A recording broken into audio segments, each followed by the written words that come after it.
name's Gary Starr. I'm a Cree and Mohawk Indian. My mother's side of my family, I'm Six Nations Mohawk. On my father's side, I'm Cree from Starr, Saskatchewan. The style of artwork that I do is Kwakiutl artwork from the Scow family, S-C-O-W. And my father's name is Reg Scow. I say my father because he was my stepdad who raised me and loved me and took very good care of me. And to honor him, this is what I do. I carve his style of carving masks and stuff like that.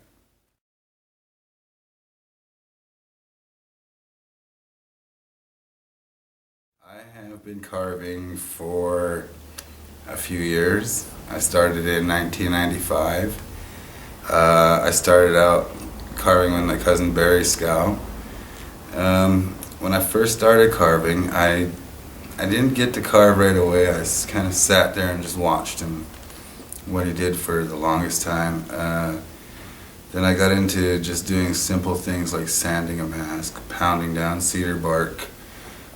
Slowly I started learning how to hollow out masks and shape them out, and slowly progressed from there.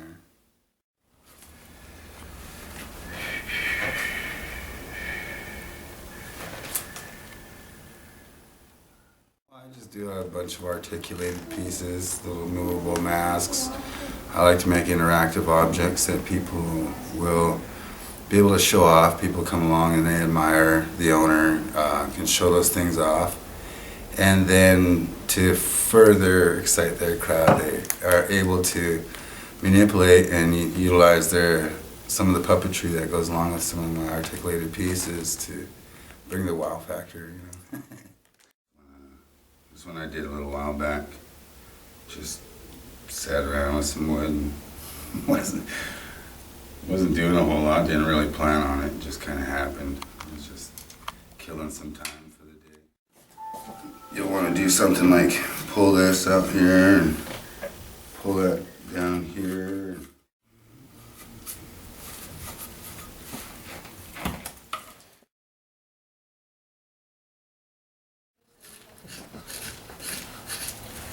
What do you call that tool? This one? Knife. Just knife. When I was a young boy, I had no idea what the people would talk about when they would say to let the spirit talk to you. You know, oh, you listen to the spirit will talk to you. Oh, you look at the wood will talk to you. You know, what have you in different mediums. You know, but that's what they would tell me is they'd say, look at the wood. You know, what does the wood tell you? You know, what does it want to be? And I used to not think too much of it. I used to wonder what they meant by that. I would sit there and stare at my piece for a long time and wait for it to say something to me. Wondering whether or not I should carve lips on the piece first or not. As I got older, I started to understand how I would come up with idea and thoughts. I would see different things in my mind and my heart of what I wanted to create, the visions that I had. So I would find a piece that would tell me more or less. I would pick up a piece of wood and I could see in my mind's eye an idea of something that I had thought of before, and then it was just a matter of time to find the right piece.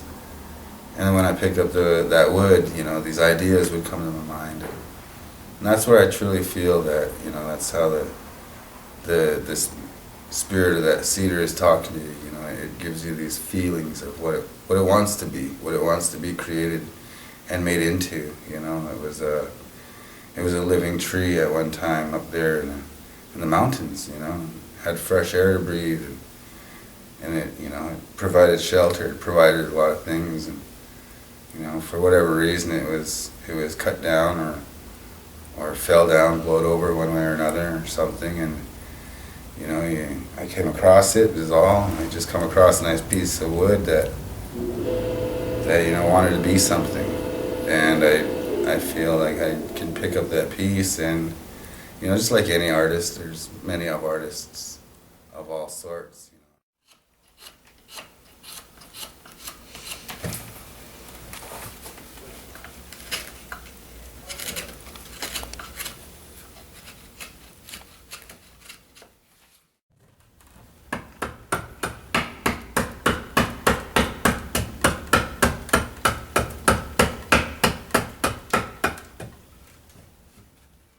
Prior to my carving, I had no real artistic interest. No artistic interest. I didn't do nothing of the sort. I did a lot of my traditional dancings from where I came from and stuff like that. I didn't do nothing that was really part of the West Coast.